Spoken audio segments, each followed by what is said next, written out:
Hello Leo, welcome to the Plaid Sheep Oracle. This is a 2023 reading, though not for the whole of 2023, because that's sort of a long time, even if it feels quick. Lots of changes can occur.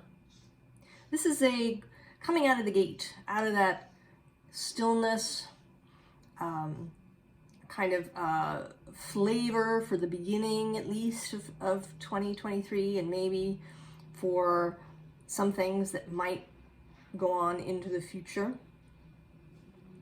So yesterday I posted Capricorn's reading, or I did Capricorn's reading, posted it this morning, and they had a great card, and it was a hard act to follow, but I think you have succeeded because you have the King, Leo. You showing up as your own theme. Leo the King.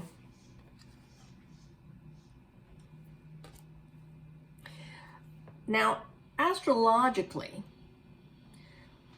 I think the big event for you is that Saturn is leaving Aquarius. And he's been there really solidly since December of 2020. And he offers certainly lots of opportunities for increased confidence, increased integrity, increased structure around the life, increased discipline around things that we would like to have succeed. But he can also be a very heavy energy. Especially he is at home in Aquarius. He is Aquarius's traditional ruler. I think of him as being sort of the co-owner of the space with Uranus, which is a very sort of interesting dynamic and says some things about Aquarius. So he was very much in his sovereign space, and that, right, you may have felt that as a very heavy energy, right? There may have been lots of things around responsibility and discipline. It's not really, you know, Saturn is so useful. He's where we need him. Without him, we wouldn't have this physical world. He's all of that structure that makes up this physical reality. But, right, it's not a fun, lighthearted energy. It's not like your planet, the sun, you know, or Mercury, who, right, is this trickster energy. So I think perhaps you've been feeling that, and he is about to leave. And when he leaves on March 7th, he enters Pisces, and he will not return to Aquarius until January of 2050. So this is it for his influence in this way. I mean, you're going to meet up with him again, of course, in challenging ways when he squares as he passes through Taurus, and then in a really kind of affirming way when he enters Leo. But this is the last the last few months of, you know, kind of being able to do a sort of a push-pull thing with Saturn, to really challenge yourself with this Saturn in Aquarius energy. The other thing that's going to happen oppositionally is that Pluto will sort of dip one toe into Aquarius for about 2.5 months. He's only going to get to the 0 degree. So it's just a little, right, a little taste, a little bit.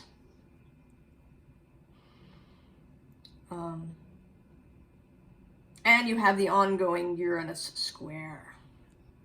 That's going to continue for a little while, I think until early 2026, before he leaves Taurus completely.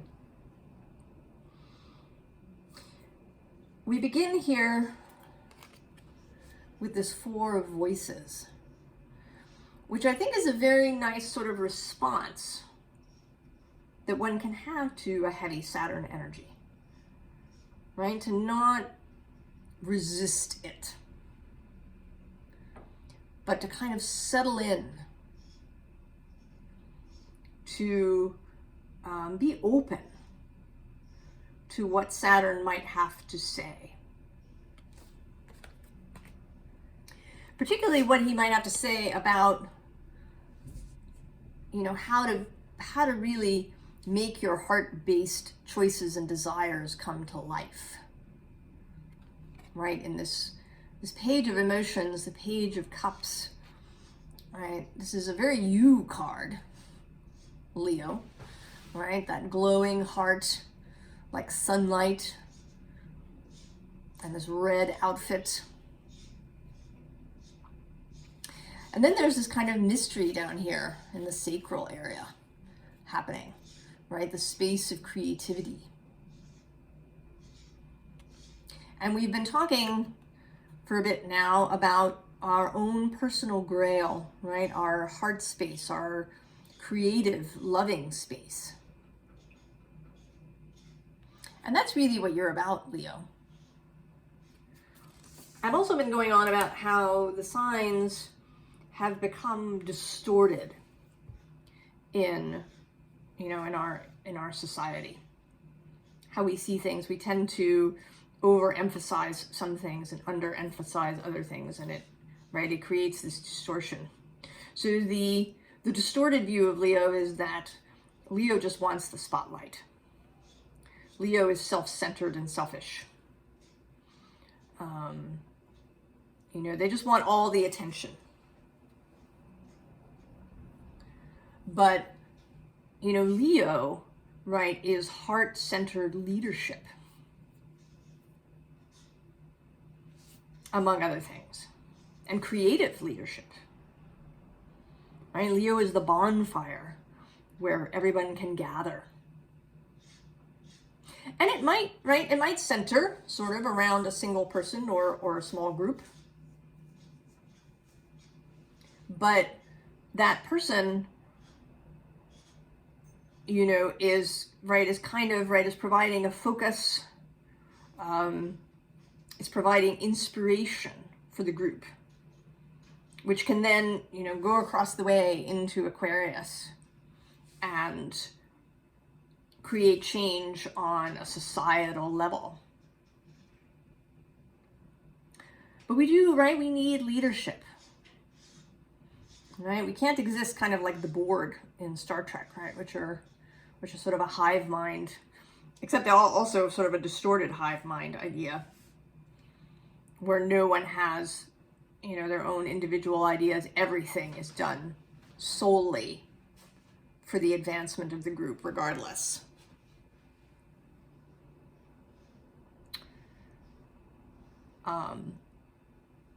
Right, and the individuals are not seen as having really any worth. And that is, right, that's a sort of distorted Aquarius idea. But I think you are going to take the lessons that Saturn has taught you about your own capabilities and be able to put them into action. This card or other Ten of Swords cards have been coming up. Right? The intense energies that are happening now. The ability to release what needs to be released and also to accept intense energy. The ability to channel intense energy. Resilience. That's another Saturn word.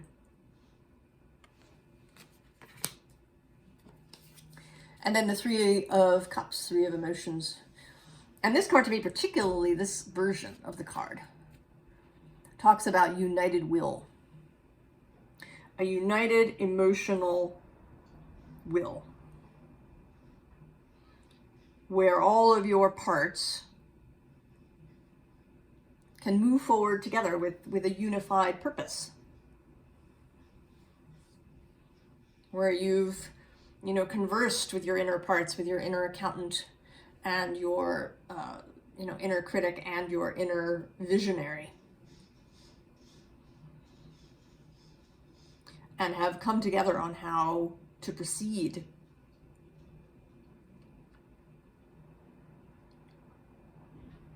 Right? Always led by the heart. The mind is important. And mind and heart should certainly work together and be in coherence. Right? But the heart is the guide, the leader, especially for you, Leo.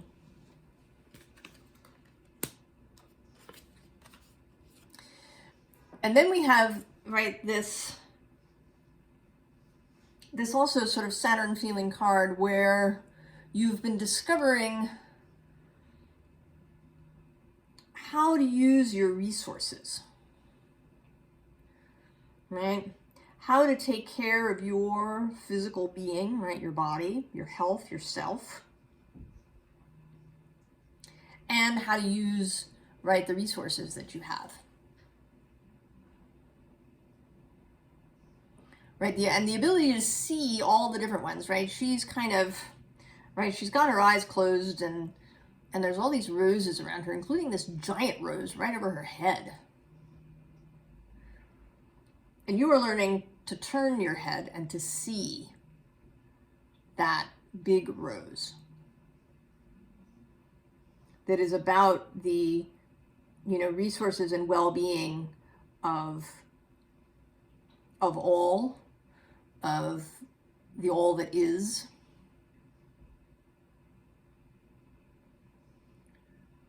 Right? What one might call a healthy self-regard.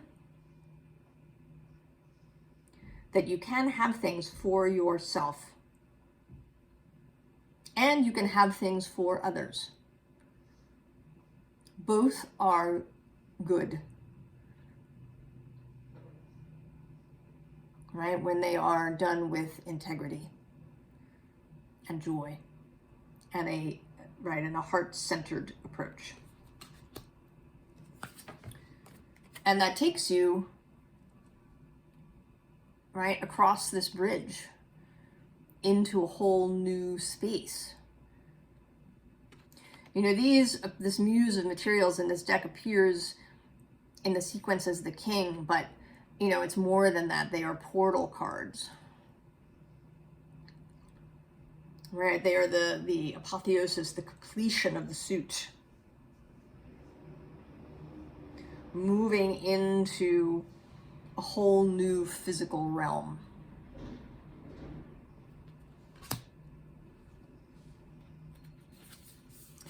And then we get Ceres, who is, right, she is a mother goddess. She is the Roman Demeter. Her daughter in that pantheon is Proserpina, Persephone.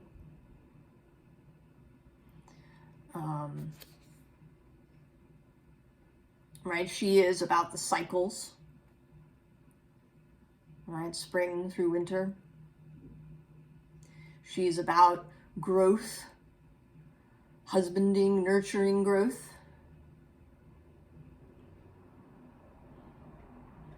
Now, Ceres, actually, the asteroid Ceres, is going to spend some time in Libra next year, and that's a sextile energy for you. So, right, this is an opportunity to really kind of maybe get to know your inner nurturer, both how you nurture yourself and how you nurture and help others grow. How do you inspire others to grow? Capricorn appears under that, and I think it's a little bit of a nod to the fact that some of this year for you is going to be about review.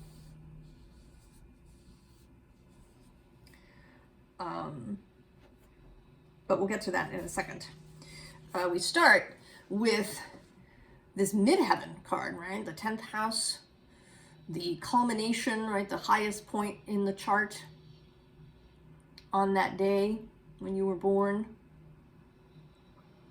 This is the most visible spot, your most public place. And you are generally, and this isn't of course true of every Leo sun. I've certainly known very shy Leos, or at least Leos who could only really blossom in a private setting, right? If you put them in a public room or tried to get them to do public speaking, they'd just, right, curl up in a ball.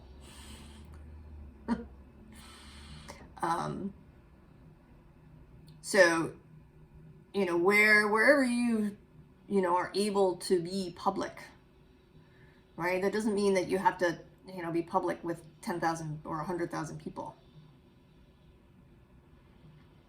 But a willingness to show yourself confidently.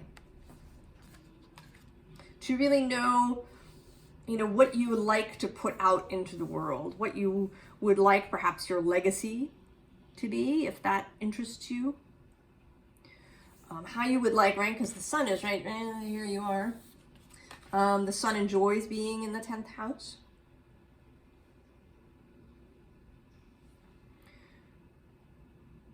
So, right, really knowing what it is you want to shine into the world. And the North Node supports that. Coming now. It may be of interest to you to pay a little extra attention to your North Node. If you know where that is in your chart, you can discover it.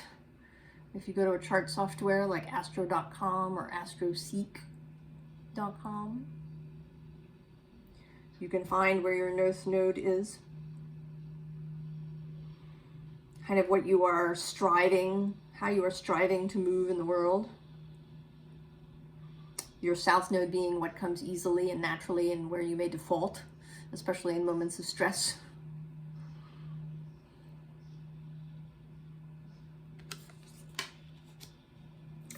And then there's this debilitated discomfort card.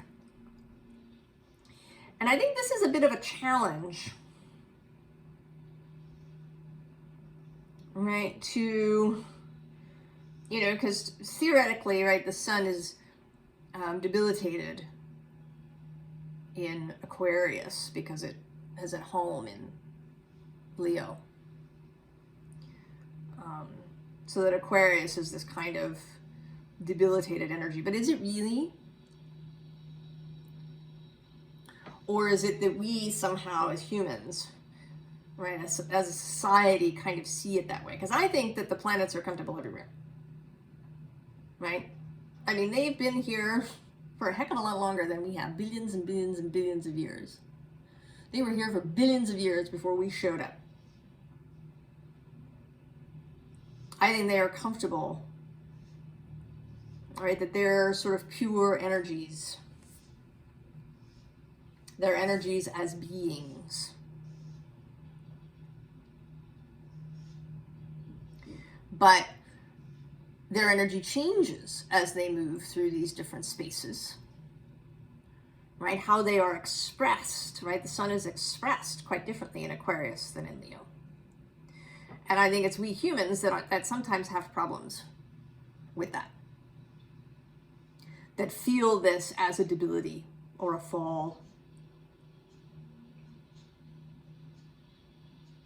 And maybe you don't have to do that. Right? Maybe you can see the best of every aspect of things in your life. The strength of it. And that kind of shows up again in this Nine of Pentacles. This is like the, you know, we sort of start out here where you're kind of figuring out really, right, like what works for you physically, how to use your resources. And this is you having really learned and mastered these skills.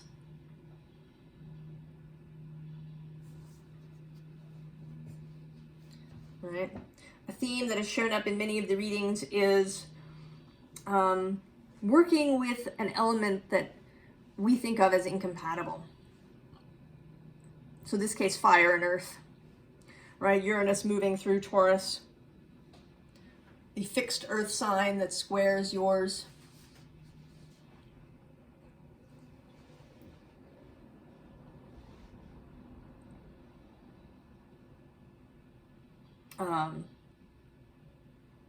Right? You don't have to, right? You don't have to be debilitated by that.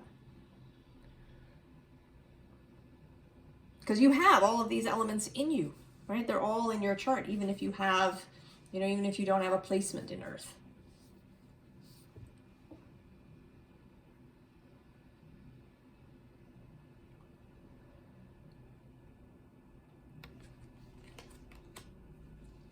So this row is sort of interesting. And I'm going to sort of start at the end. I think this is you. But you're not actually looking forward here, Leo. I think you're looking back. I think you're taking a look back at, events and aspects of your life up until this point. And this is something that Capricorn was doing too. Doing a review before a change. For them, it's a little bit longer, right, until Pluto leaves their space. And for you, it's this Saturn leaving the space. And so you're looking back. And in the back, so we have some stillness, contemplation, right, of what has been. You may be looking back on what you imagined and perhaps how things turned out. What, did some things that you imagined come to be? And if so, how was that? Right? Was there something about that process that really assisted in those things coming to be? And if something didn't come to be that you imagined, can you, have a look, were you grasping? Was it a desperate energy? Was there some resistance? How did that might work out for you? 5 of Wands, what were some conflicts that you had to work through? What were ideas maybe that just, didn't work out? What were some relationships perhaps that were really conflicted, and how did that, what did you learn from that? And then this late summer's dance. Late summer is kind of it's a contemplative time. I mean, stuff is still happening. We haven't really brought the whole harvest in. It's not yet the stillness of winter. But it is quieter than high summer, right? There may be more moments, right, of lying in a field, right, with the sound of cicadas. Sort of a gentle reminiscing space. And this is an opportunity for you, right, in these first 2 months or so of the new year before Saturn's move, before Aries season. Jupiter has already moved into Aries. He will be trining you, right? That will be a really, expansive energy. And he moves through rather fast. So you may need, a little bit of balance as that really strong wave comes through. Then we have this Secrets card. And underneath it is this keys on cheese. And I think that you are really figuring things out, right? That you're finding answers perhaps to things that have eluded you before. Maybe uncovering things about yourself.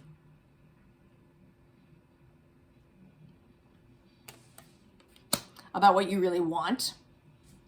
Because part of the issue with the distortedness, right, is that we may have distorted wants, right, in the sense that we force ourselves to want things because we think we're supposed to.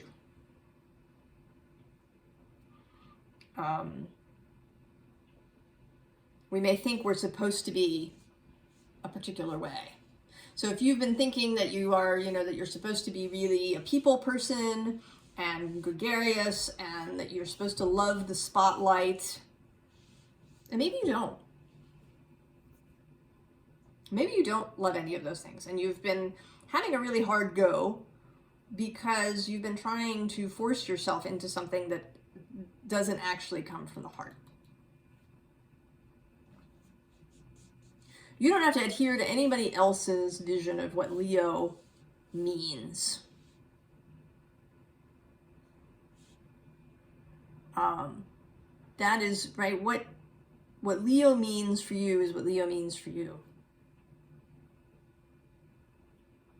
How you express that heart-based energy. Because Leo is also about, sort of a childlike view of things.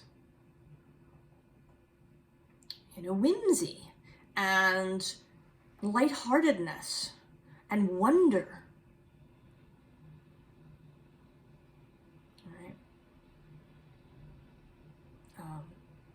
Right? The sort of, what some people think of as the natural house of Leo, the 5th house, right? That's the house of creativity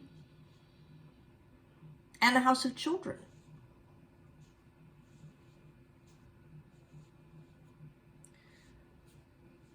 So you don't, right? You don't actually necessarily, right? There is this King card, but, right, that's about personal sovereignty. Being who you believe you should be. What works for you. But you don't have to actually, right, like be a king in the world. You don't have to lead in that sort of way. Right? You can lead in other ways with, anything you put out into the world, with, how you are with people. Right? That warm, sunny Leo energy. Charismatic, non-judgmental.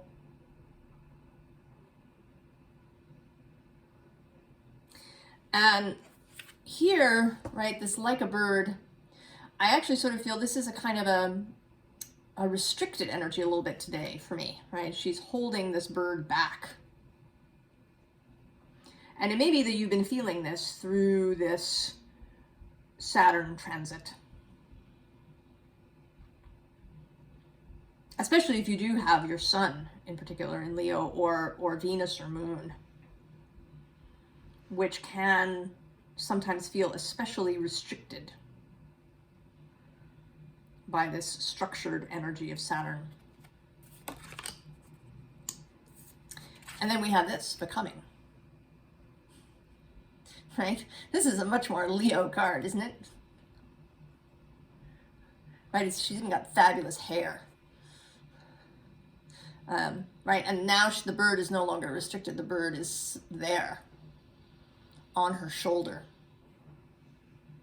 free to move at will. Right? This blossomed energy. And of course, Leo, we have advice for you. And the card on the underside here is this 6 of Cups. And this, right, this is, childhood and lightheartedness, right? She's sort of especially, right? She's dancing, right? She's got her 6 cups of water and she's dancing.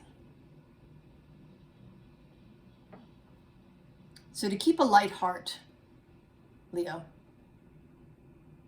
keep your sense of humor. I think we all need to keep our sense of humor, y'all.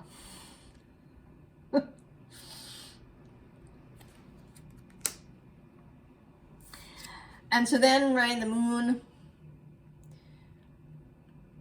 right, this moon card where you look into your own reflection, into your own self, how you really see yourself, what you want for yourself.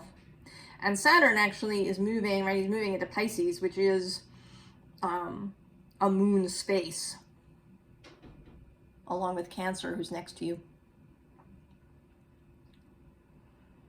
This, you know, this watery energy, which, you know, again, like Earth might not seem compatible, but which is at the very basis, right? Your emotions, your feelings. That's how you know, right? Are you on the right track? Do you feel good? Or do you feel like you're forcing things? Do you feel like you make yourself be cheerful? Do you, you know, feel like you have to be the life of the party, or you, right, but you have to force yourself?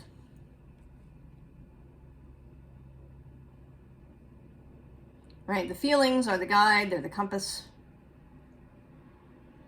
And as we mature, as we learn about ourselves, get to know ourselves, attend to our bodies and our bodily health, and our energetic health, then it gets easier and easier, right? Our emotions become clearer, and we're able to read them better and better, right? If our compass is initially distorted by our childhood circumstances, right, we will come closer, right? True north will actually become clearer. Right? We build trust with ourselves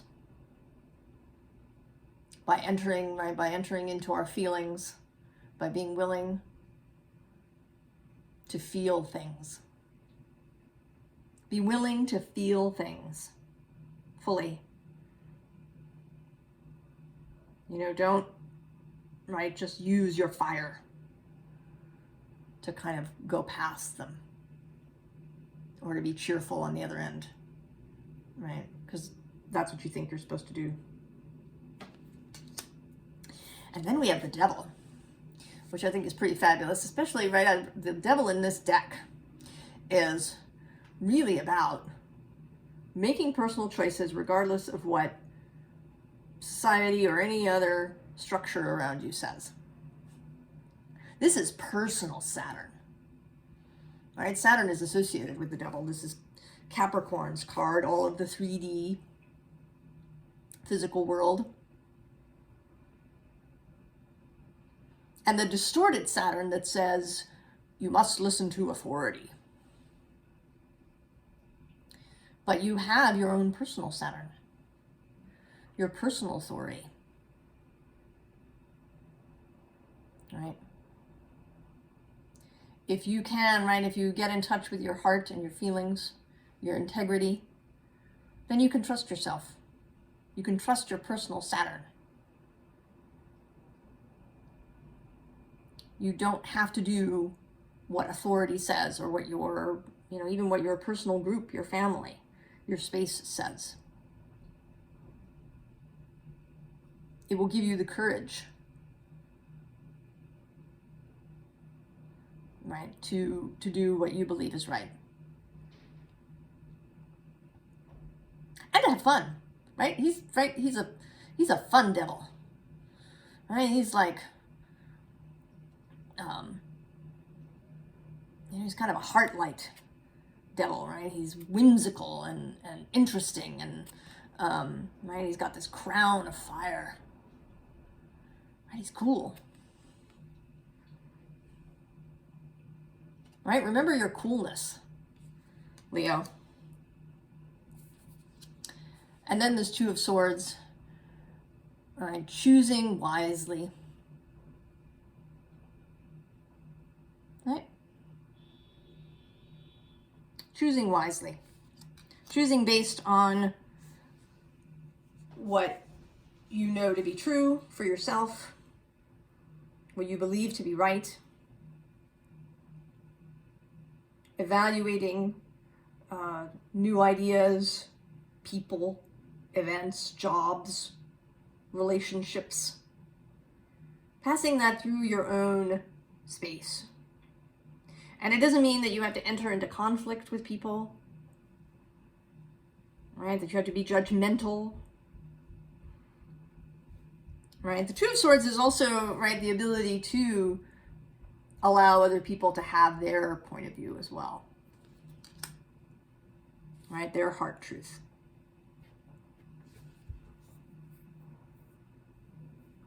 And to be able to move through that, you know, without being on the defensive, right? The card under the Six of Cups is the Seven of Wands, which is, right, traditionally a card of feeling defensive. Or that's one of its meanings, right? That you feel on the defensive, and you don't have to. Leo, trust yourself. Right? If you live in integrity, truthfully, you can trust yourself.